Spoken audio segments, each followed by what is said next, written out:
So now it's time to talk about some important aspects of our history, who we're all related to, and as we do, please recreate the negative to positive.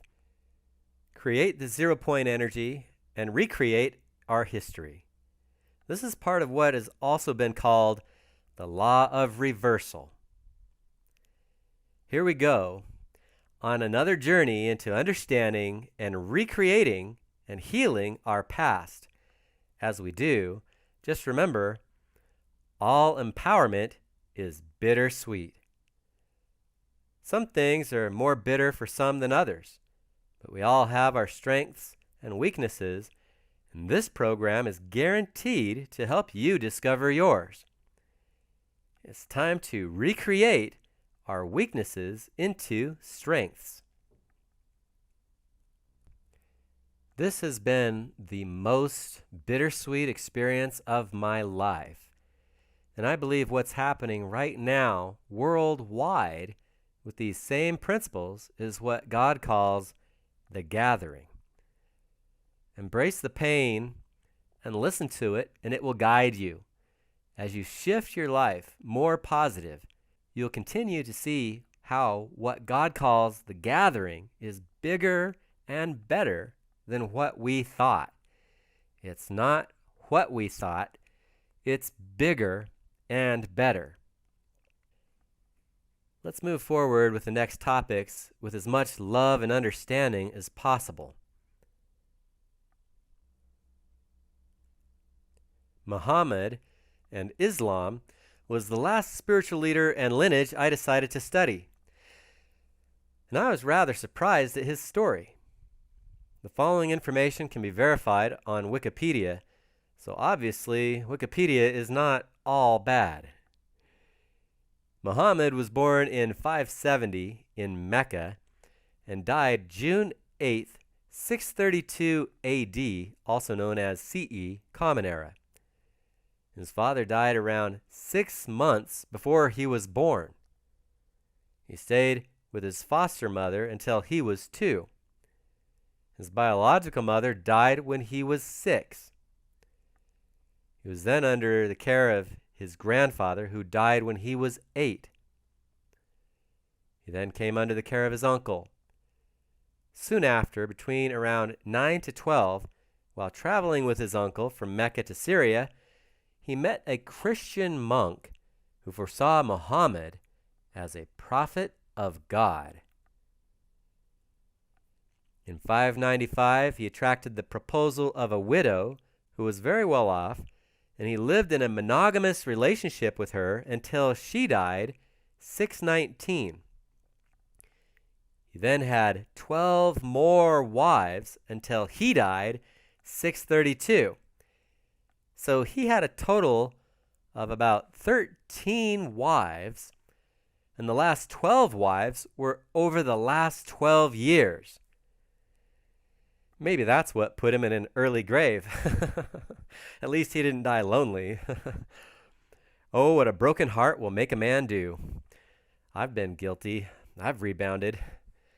Never a dull moment. I've made my own unique mistakes.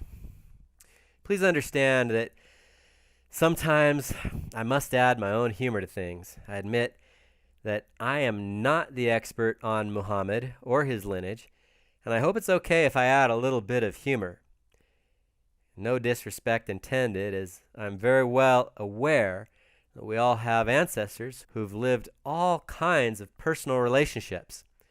It's time we all admit our diverse history. I also have some evidence that I have some East Indian as well as some Mongolian blood, too. So we'll get into it. Again and again, we're all related. Everything is interconnected. In the beginnings of Muhammad's spiritual awakening, Angel Gabriel appeared and began assisting him, instructing him to first study all the law in the scriptures already written. At this time, some basic required duties of believers included believe in God, asking for forgiveness, repentance of sins, regular prayers, helping those in need, rejecting cheating and the love of wealth, which was significant in the business life of Mecca, chastity, and not killing newborn girls.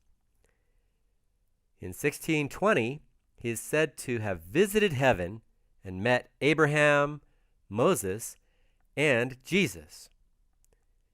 He wrote, "Kindness is a mark of faith, and whosoever is not kind has no faith." Again, kindness is the opposite of abuse, which is what the whole tree of death is all about. One thing I like about Muhammad is his distaste for abuse from the wealthy parasitic elites who, just like today, were maintaining the lower class, the status quo. The word Islam, translated into English, means surrender to God, and the word Muslim means believer. You see, we can find good truth in every major lineage around the world. But wait a second. Do Christians think they are believers too? So does that make them Muslims? A great deal depends on your paradigm. Our paradigms do shift as we integrate more truth. Whether you think one way or another isn't as important as what direction you're headed in as far as integration of truth or disintegration of truth. Muhammad wrote, "None of you truly believes until he wishes for his brother what he wishes for himself." At one point, Muhammad tried to write some negative things about someone that were not true, and God caught him in the act and forced him to write the exact opposite, the extra good things about them. We've seen this pattern in other lineages as well. It's actually a common occurrence with empowerment leaders. Otherwise, by their fruits ye shall know them. Over time, the Muslim community has been divided into about 5 main lineages. I think I've said enough about Muhammad, Islam, and the Muslim faith for now. Even though it's been all positive so far, they've had their own issues. I've learned more about love and hate from my own family than anything else. How about you? Can you say the same? As I've traveled around the world and asked questions, I've discovered this to be a fairly common truth.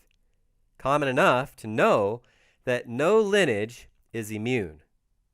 They all have their own tree of life and tree of death.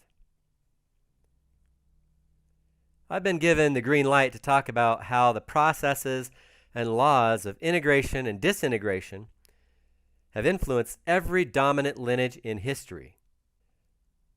These are truths I'm happy to discuss with my own children, but we don't all have the same parenting styles. I have strong, protective parenting instincts and would rather be the one to help my children learn about some of the more sensitive issues than merely trusting that job to anyone else. In consideration of all parents, because of the nature of some abuse issues, any future episodes with more mature content will only be found with a mature audience warning, along with an age verification step that requires a YouTube or Google login to help protect children. Some of the history as well as current practices of some groups is absolutely horrific. One thing I've been shown is that none of the abuse belongs to anyone. No part of the tree of death belongs to anyone. The laws of empowerment exposes abuse in all lineages. For everyone across the board, it hits everyone the same. Nature is no respecter of persons.